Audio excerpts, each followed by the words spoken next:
Welcome back to the deep dive.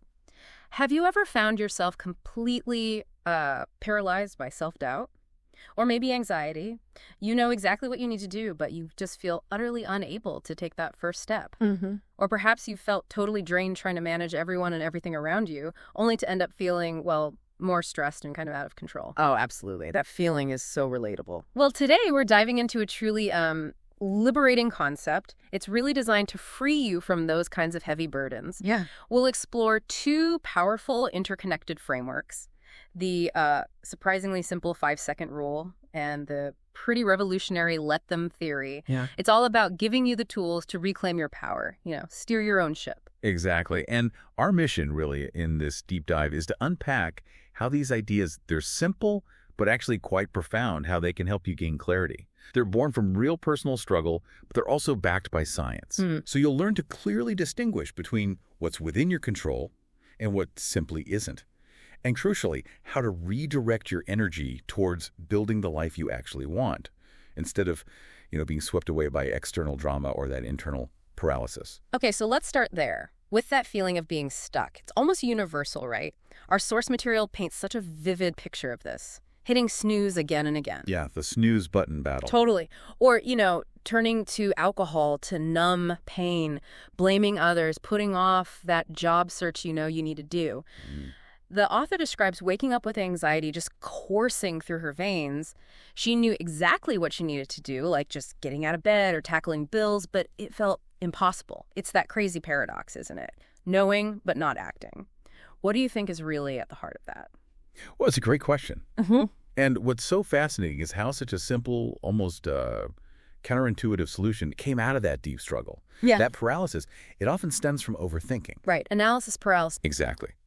Our brains are trying to rationalize, analyze, maybe even protect us from discomfort or failure.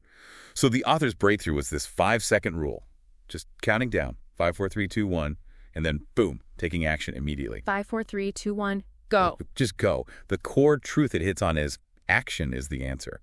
Thinking about your problems, it's never going to solve them. Yeah. Waiting around until you feel like doing something, you'll probably never do it. That's so true. Waiting for motivation. Yeah, it's a trap. Yeah. This rule, it bypasses that thinking part of the brain. It's about saving yourself from yourself, really. Making those little moves forward all day, every day, especially when you don't feel like it. Little moves. I like that. But what really struck me, beyond just, say, getting out of bed, was the wider impact. This wasn't just her personal hack. No. The stories that came pouring in from people using 5, 4, 3, 2, 1, they were just astonishing. We're talking people using it to push through fear, procrastination, and excuses to change jobs. Yeah, huge life changes. Lose 100 pounds, get sober, launch and sell businesses. I mean, it's incredible. And even more so, doctors and psychologists started using it clinically. Right, for serious conditions. PTSD, OCD, depression. Some even said it helped people stop themselves from attempting suicide. It just kind of screams universal applicability, doesn't it? It really does. The 5-second rule is incredibly powerful for winning those internal battles. Those times when your own mind is the biggest hurdle. But, and this is important, it does have a clear limitation. It can't remove the external battles you have to fight every day.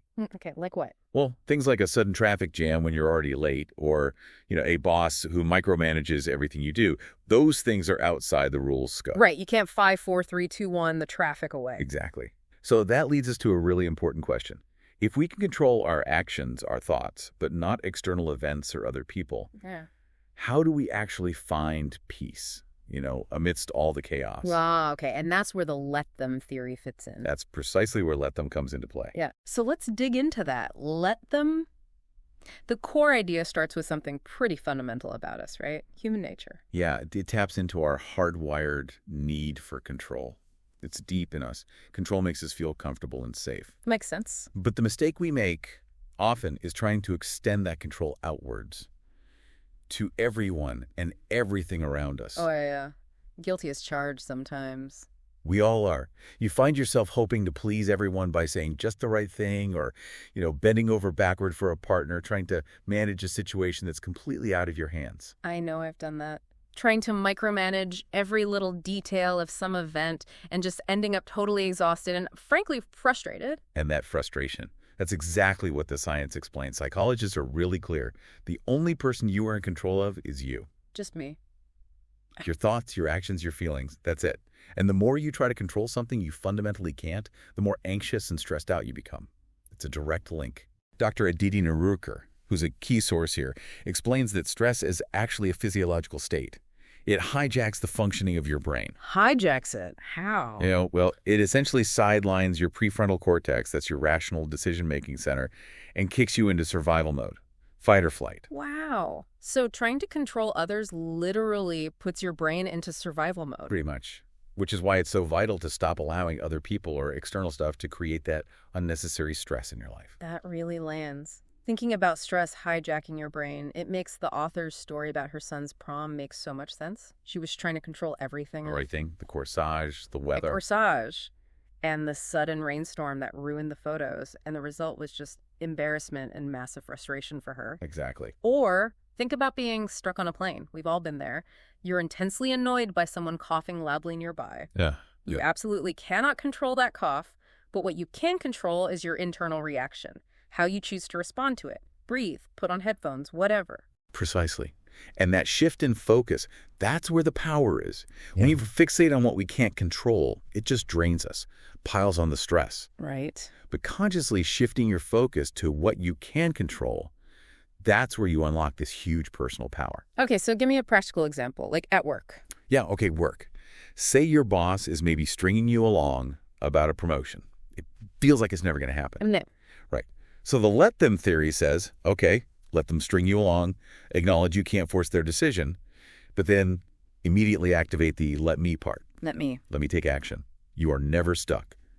You can proactively update your resume. You can start networking. You can take control of your own career path because, let's face it, your company is not the only company on this planet. That's a really empowering reframe. You have options. You have so much more power than you think in shaping your own future. It's about shifting from passive frustration to active creation. Okay, this is powerful stuff. Now let's take this let them idea and see how it works in, well, maybe the trickiest areas. Our friendships and our families. Yeah, this is where it gets really interesting because these relationships often trigger our deepest needs for control or, approval. Definitely. Let's start with friends. The author shared that story about seeing friends' vacation pictures online, right? And feeling just totally left out. That pang. Yeah. And wondering, what did I do wrong? That feels like such a common adult struggle. Friendships just change. It's hard. It really is hard, and it brings up a good question. Why do adult friendships get so much harder than when we were kids or in college? Yeah, why? The source calls it the great scattering. It's that loss of just being around each other constantly, effortlessly, like we were when we were younger. The great scattering. I like that term. Yeah. And there's even a study, University of Kansas, that tried to quantify it. Found you need about 74 hours together to become casual friends. 74 hours. Yeah. And over 200 hours for a close friend. As adults, everyone scatters. Everyone's on a different schedule. Getting that time in is tough. Wow, 200 hours. No wonder it's harder. Exactly. Friendship dynamics, they often boil down to three things: proximity, timing, and energy. When those shift, and they always do in adult life, it's usually not personal. It just is. Okay, that great scattering idea really hits home for me. I definitely felt that after college. It's almost comforting to hear it's like a thing, not just me messing up. Right. It's a systemic shift. So if adult friendships don't just magically happen anymore, what's the takeaway for you listening? The author realized adult friendship isn't something that happens. It's something you create. Active creation. Yeah. She moved to a new town, felt lonely, and just started going first, knocking on a neighbor's door, introducing herself at the coffee shop, starting a walking group. Taking the initiative. Exactly. The advice is really practical. Look for group stuff, classes, whatever. When you click with someone, take it out of the class, ask them for coffee, go for a walk. And this is key. Give it a year. Patience is key. Yeah. Let those connections build naturally. It takes effort, but it's effort you can control, unlike forcing proximity that isn't there. And then there's family, which can feel even more complicated, right? Oh, yeah. Definitely. Because family members often feel, entitled to their opinions about your life. And any change you make can send these ripples, these waves through the entire system. Totally. The author shared her own story about her mother really disapproving when she married her husband, Chris. Right. And this is where understanding something called the frame of reference becomes super powerful. Frame of reference. Explain that. It's about understanding why someone holds the opinion they do. So in our mom's case, it wasn't just judgment about Chris. It was rooted in her own deep fear of losing her daughter, because marrying him meant moving far away. So it wasn't just disapproval, it was grief. Exactly. Seeing it as grief, rather than just judgment, completely changes how you perceive it. It creates space for two things to be true at once. Her mom could have her feelings, her fears, and the author could still make her own choice. Okay, that's huge. It turns a power struggle into potential understanding. Potential understanding, deeper connection, even if the opinions themselves don't actually change, you let them have their frame while holding on to yours. Okay, moving beyond specific relationships. This let them idea also gives us some really deep insights into managing emotions, right? Both other people's reactions and maybe more importantly, our own. Yes, absolutely. This is about mastering your inner world. And a critical point here is, other people's emotional reactions are not your responsibility to manage. Ooh, that's a tough one for a lot of people. People pleasers, caretakers. It really is. But the source explains that what often looks like adult childlike behavior, the silent treatment, maybe having a meltdown. It usually comes from an inability to process their own emotions in a healthy way. It's important to remember, emotions are just brief chemical bursts in the brain. Brief? How brief? Often they rise and fall within about 90 seconds if you don't react to them, if you just observe them, 90 seconds, that's it. if you let them pass. But our society often teaches us the opposite, right? To repress what you feel. Shove it down. Definitely. Keep a stiff upper lip. Right. And paradoxically, that repression is what often leads to chronic anxiety, depression, even addiction. Yeah. Because the feelings don't go away, they just fester. That 90-second window is fascinating. It really implies you can choose your response. You don't have to get swept away. You absolutely can choose, which leads to another point.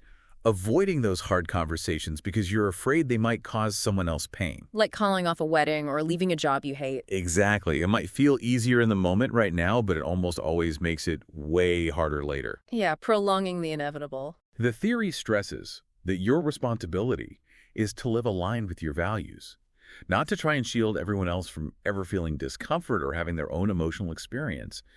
It's about your integrity, first and foremost. That's a bold stance. It takes courage. It does. Yeah. And this principle also applies to how we try to help people who are struggling. Now, obviously, if someone is doing something acutely dangerous, you step in. Of course. But in many other struggles, the hard truth is that people only heal when they are ready for themselves. Trying to push them or force them, it just creates resistance. Yeah, you can't want it more than they do. Exactly. The source talks about enabling, like financially supporting an adult child who won't work, or letting your daughter crash on your couch indefinitely to avoid her anxiety. That feels like helping, though. It feels like helping, but it often hinders their healing because it shields them from the natural consequences of their choices or their situation.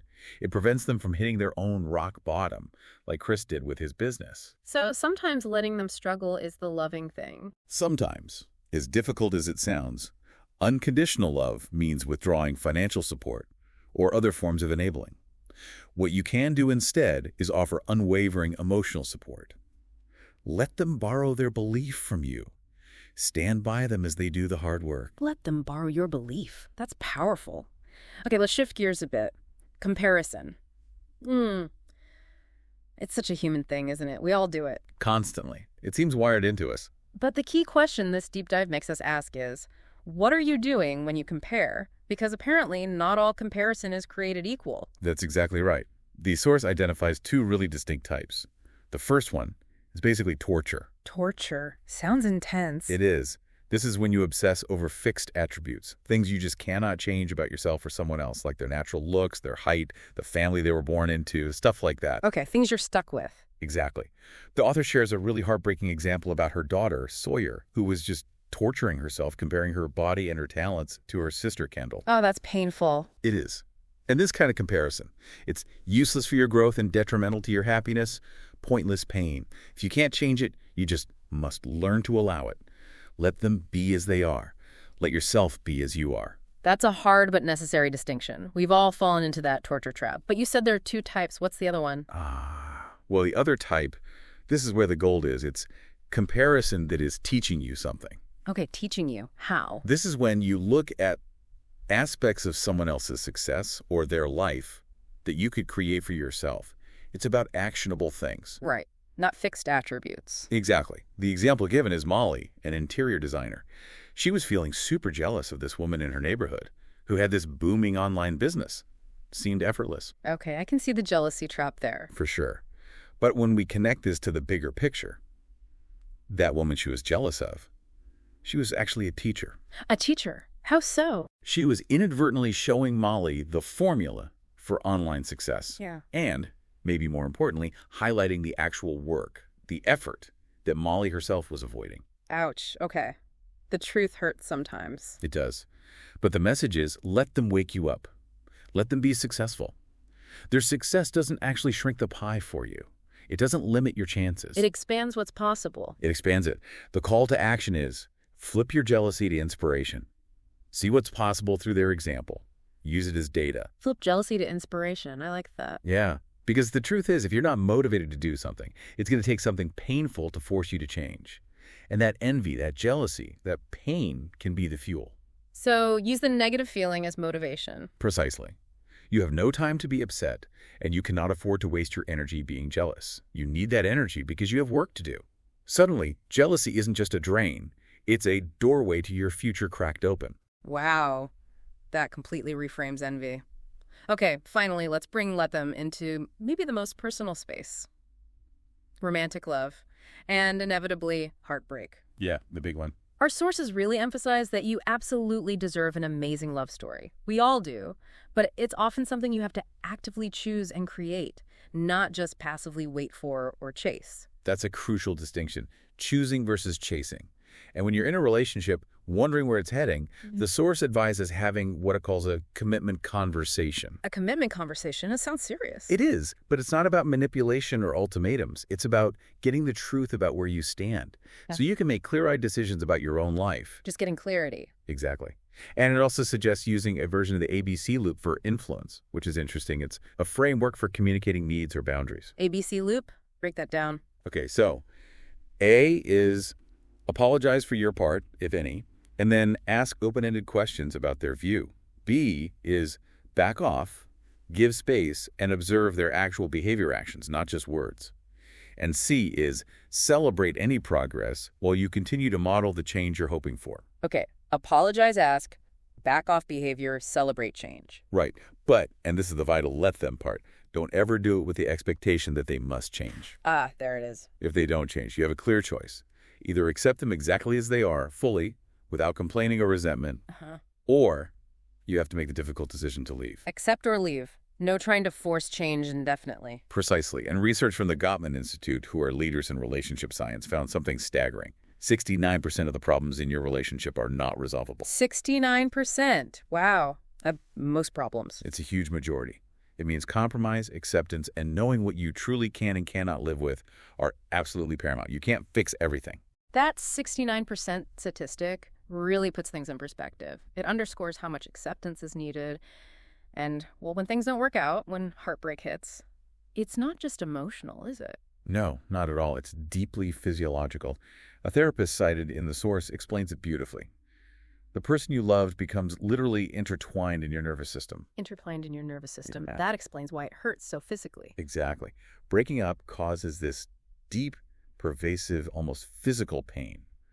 It really is like withdrawing from a substance your body has become accustomed to. So what's the advice then when you're in that state? Just wait it out. Well, waiting helps, but action matters more. The advice is tough but necessary. No contact for 30 days. Minimum. No contact, really. Really. It's to give your nervous system the crucial space it needs to start unlearning those deep connections. It'll hurt deeply, likely for at least 3 months, maybe longer. But the key insight is this. It is not time that heals. It is what you do with that time that matters. What you do with the time. So be active in healing. Yes. Actively engage in healing, self-reflection, reconnecting with yourself, rebuilding your life during that period.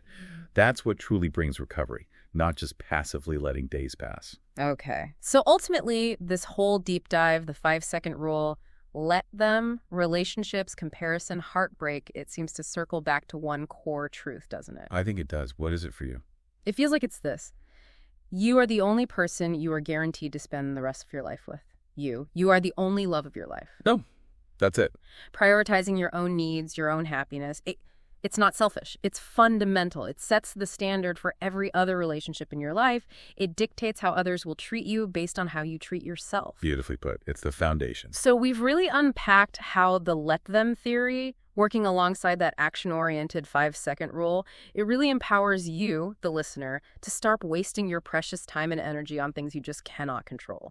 It's about making a huge internal shift, really, from constantly reacting to everything happening to you to consciously choosing your responses. Yeah, from victim to architect. Exactly. From feeling like a victim of circumstances to becoming the active architect of your own life. And when you connect that to the bigger picture, it comes back to this idea that sounds harsh at first, but is actually incredibly freeing. It's all your fault. Your fault? How is that freeing? Because if it's your fault, meaning under your influence, your responsibility, then the second you decide to, you can change it. The power is yours. You are the one who ultimately gets to decide what you think, what you say, and what you do, and where you pour that incredibly valuable time and energy. Right. If it's someone else's fault, you're powerless. Yeah. If it's yours, you have agency. Precisely. Think of the sky again, like the source mentions. No matter what it brings, sunshine, pouring rain, thunderstorms, a calm evening, you are the one navigating beneath it. You get to decide how to respond, how to act, how to live under whatever sky you find yourself. You choose the response. You choose the response. And maybe the most liberating thing you can do is to truly accept that not everyone is going to like your choices, especially when you start doing what's genuinely best for you. They might not get it. They might push back. Let them. Let them, exactly. So the final thought for you listening today is this. What one let them moment, big or small, will you embrace today? What's one thing you'll stop trying to control to truly begin living your own unbothered life?